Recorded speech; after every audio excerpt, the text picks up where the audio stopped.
Cròniques de Gothel. Capítol 124. Parpelleig. El bo de l'Alexei i la seva comitiva se'n van airats amb els nostres assumptes més transcendentals que els seus.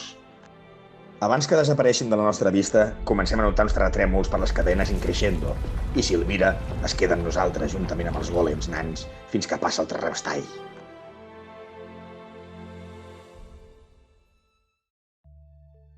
Més calmats tots, ens convida a entrar recordant que estem davant d'unes defenses mil·lenàries, que ningú les coneix exactament. Silvira diu unes paraules i obre unes portes a 2 fulles metàl·liques, camí a la foscor. El primer i més valent, Bratac, va al davant trobant-se tot seguit en una gruta natural i al lateral veu una espècie de dispositiu, similar a un cub de Rubik, que sembla que ha estat insertat. Entrem a la gruta natural, plena de líquens per veure al fons una estàtua d'un àngel gegant. Pel camí veiem moltes estàtues més petites de diversos certs. Semblen com petrificades, tot i estar curiosament totes mirant-nos fixament amb un somriure. Reconeixem emblemes i vestiments antics, però no es veu pols per ningun lloc. Totes les passes s'apropen a l'àngel gegant, però cap ha sobrepassat on està. Sota els seus peus hi ha una entrada a una altra dimensió. Lucien tira una fletxa il·luminada per Alistair a l'habitació que custodia l'àngel. Es queda encesa a l'altra habitació, però no veiem res més. Silvira ens diu que podria revertir l'encanteri Petri d'alguna estàtua per trobar més informació. Ho aconsegueix amb l'àngel que tenim més a prop, un home amb un llibre i una daga a la mà. Torna a cobrar vida, i abans de caure mort fulminat en un segon, crida: "No pestanyés, no pestanyés!" Avancem a l'altra sala amb cautela. L'últim és Gorzol, que entra sense pestanyejar. En un acte reflex, al passar per sota veu com l'àngel es mou en un segon i es queda mirant-nos amb una cara terrorífica, altra banda angelical. No obstant, hem passat a la següent sala. Entrem en una estança rectangular. També sembla insertada en un tot més major.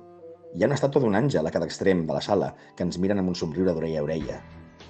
Alistair i Bratac proven de girar una estàtua i sentim una presència darrere nostra. Lucian fa un crit terrible i es comença a paralitzar, petrificant-se. Amb ulls com plats, mirem totes les estàtues amb cara de boig, arribant a la conclusió que si les mirem fixament no ens faran res dolent. Decidim moure les dues estàtues més accessibles perquè es mirin entre elles, confrontar-les. Silvira, amb un encanteri majestuós, torna la carn la pell pedrosa de Lucian. Mirant tots a les estàtues sense parpellejar ni un segon, aconseguim creuar la sala amb els ritus de les cares tan forçats com el clàssic inflat que s'ha passat amb els esteroides al sortir del gimnàs. El coronel, a l'últim segon, està a punt de caure en la mirada pètria de l'àngel de la mort, però Alistair l'inspira tocant-li on l'esquena perd el seu nom més cast perquè segueixi mirant sense tancar els ulls, acollonit per doble banda. Arribem a l'altre passadís amb una separació. Avancem fins a una espaiosa estança amb un pont tallat, on enmig hi ha un túnel que s'endinsa en una cavitat fosca i malsana. A la superfície de tot el túnel veiem molts tentacles negres que es mouen frenèticament. La proesa que cal fer per arribar a l'altra banda excedeix les nostres capacitats. Però Eisenhorn el tità, fent gala dels seus nous poders místics, salta per fer un teleport a l'aire i arriba a l'altra banda caient al terra en una coreografia digna de l'home d'acer. Alistair, el metamag, venint-se a dalt, l'imita, però mentre salta, nota com si la gravetat s'invertís directament. La direcció del salt la fa contra el terra, ple de tentacles negres. Tots veiem com Alistair salta amb totes les seves forces però en direcció errònia. Al caure, nota els tentacles com el comencen a rodejar, viscosos i urticants. El pobre Bart fa un crit de fàstic i pavor. Lucian tira una corda, però aquesta va cap amunt. Sembla que estem al camarot dels germans Marx. Intentar balancejar-la per passar, cau també, però en lloc d'anar cap a Alistair, acaba al sostre, d'on s'ha tornat a invertir la gravetat. Alistair està apressat pels tentacles. Abans de ser abatuts per la impotència, l'home d'acer Eisenhorn absorbeix tota la màgia a la seva mà, quedant-se més negre que la nit. Quan semblava que no podia més i col·lapsava, Alistair toca la lira i l'inspira perquè segueixi fins al final. El príncep elf, amb la caiguda de ploma, aconsegueix arribar a l'altra banda sense masses problemes. Bratac, Gorzol i el coronel, pacientment, passen a través de la corda, ara lligada a cada banda.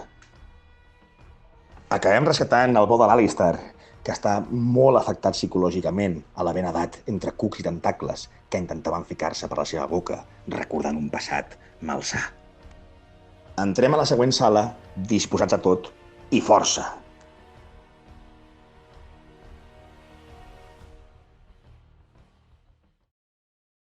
Continuarà.